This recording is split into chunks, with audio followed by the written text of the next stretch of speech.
Bien ça. Bonjour, est-ce que vous pouvez vous présenter?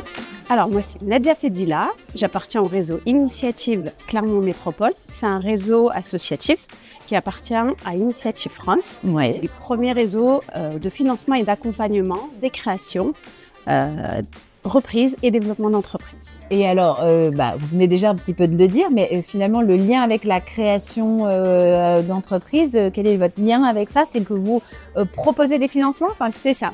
Donc, en fait, nous, notre rôle, c'est de proposer aux porteurs de projets qui ont un projet de création, reprise ou développement d'entreprise, de les aider via un prêt d'honneur. Un prêt d'honneur, c'est un prêt personnel à taux zéro, dont le but est de consolider les fonds propres et faire effet de levier au niveau bancaire. Et concrètement, un prêt d'honneur, ça sert ça marche comment? Alors, c'est un prêt à la personne. Ouais. Les personnes qui nous sollicitent généralement sont en manque d'apport. Et donc, nous, on va les aider à constituer cet apport, faire effet de levier au niveau bancaire. Donc, ça facilite l'accès à un prêt bancaire pour le financement de leur projet. Et alors, s'il y a des gens qui sont en train de nous regarder, ils se disent, mais alors, ça a l'air génial, moi, je veux ça. Comment on fait pour rencontrer le réseau Initiative? Alors, c'est tout simple. En fait, nous, tout le territoire français est couvert par le réseau.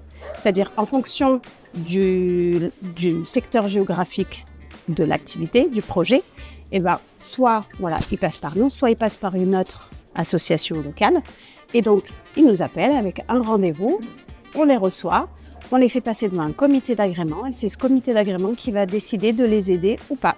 Voilà. Et à quel niveau de son projet on doit en être? Est-ce que ça peut être le début? Est-ce que ça peut être avancé? Enfin, à quel moment vous intervenez? Nous, on intervient vraiment en financement. C'est-à-dire qu'on va les aider à finaliser leur business plan.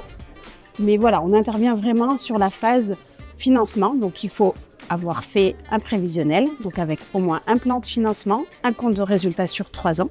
Et à ce moment-là, on pourra statuer sur leur projet.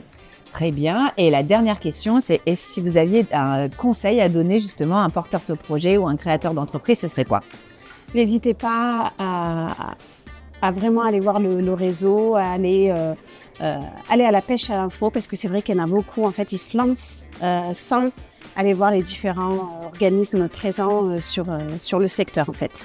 Et oui, ça on pourrait le dire, le réseau, c'est le plus important et c'est faire accompagner. C'est ça. Eh bien, merci beaucoup. C'était la double minute chrono et on est presque parfait sur le timing.